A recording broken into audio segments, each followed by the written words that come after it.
Bienvenue ou bon retour sur le podcast Parle-moi, impacte-moi. On écoute, on partage, on découvre, on se valorise, on se laisse imprégner. On est bien, mais surtout, on grandit ensemble.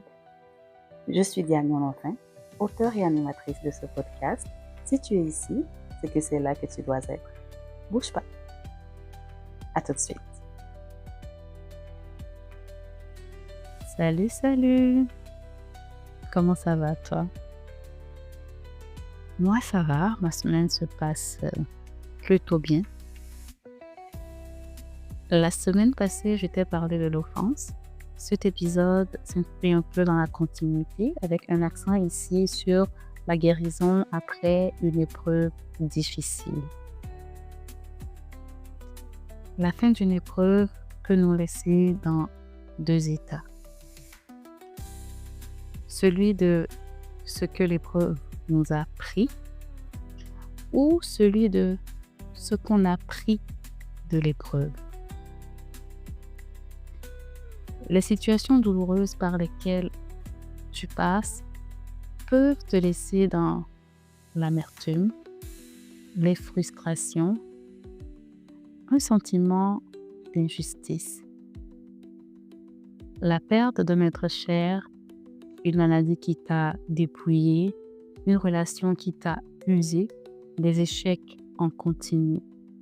Nomme-les. Et la question qui revient souvent quand on se sent acculé, dépassé, cerné de tous bords est pourquoi? Pourquoi moi?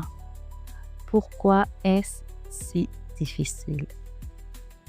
Bien sûr, bien souvent, tu n'entends pas les réponses et ton cœur commence à s'altérer.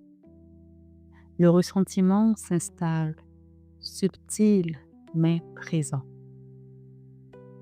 Tu essaies de faire bonne figure, tu y arrives même, mais au fond, tu es meurtri.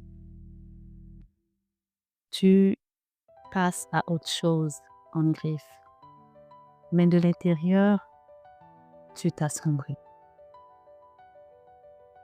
Tu as laissé un peu de ton éclat, un peu de ta lumière. Et même si personne ne le voit, au fond de toi, tu le sais. Que la plaie est encore ouverte, même quand tu veux croire le contraire. Quand tu voudrais fermer la page pour de bon. Comme si la guérison était un luxe. Lorsque les douleurs sont restées silencieuses et enfouies depuis trop longtemps, on finit par penser à tort qu'elles sont bien là où elles sont. Mais leur impact est aussi insidieux que la racine de leur présence. Elles rongent à petite dose, lentement mais sûrement. Méfiance exagérée, passive agressivité, joie effacée, dureté. T'es-tu déjà demandé pourquoi quand on évoque ce nom, ton cœur se resserre? Cette tristesse qui t'envahit à l'approche de cette date. Pourquoi rejettes-tu toute allusion à cette période, cette vive colère quand on aborde le sujet? Tu t'en es sorti, mais tu n'as pas vaincu la honte, tu n'as pas triomphé de l'humiliation, de la défaite. Cette épreuve t'a pris quelque chose d'intrinsèque et tu dois la récupérer. Tu peux la récupérer. La guérison est une nécessité. Ne cache donc pas tout ce que tu portes au fond de ton cœur. L'ignorer n'arrange rien. Au contraire, le nettoyage n'en sera que plus ardu. La voie de la guérison passe par reconnaître que tu es blessé. Refuse de faire comme si, de faire genre. Prête attention à ce qui se passe à l'intérieur en étant conscient de tes réactions, de tes actions, de tes pensées. Tu peux noter des indices qui peuvent t'aider à te poser les bonnes questions.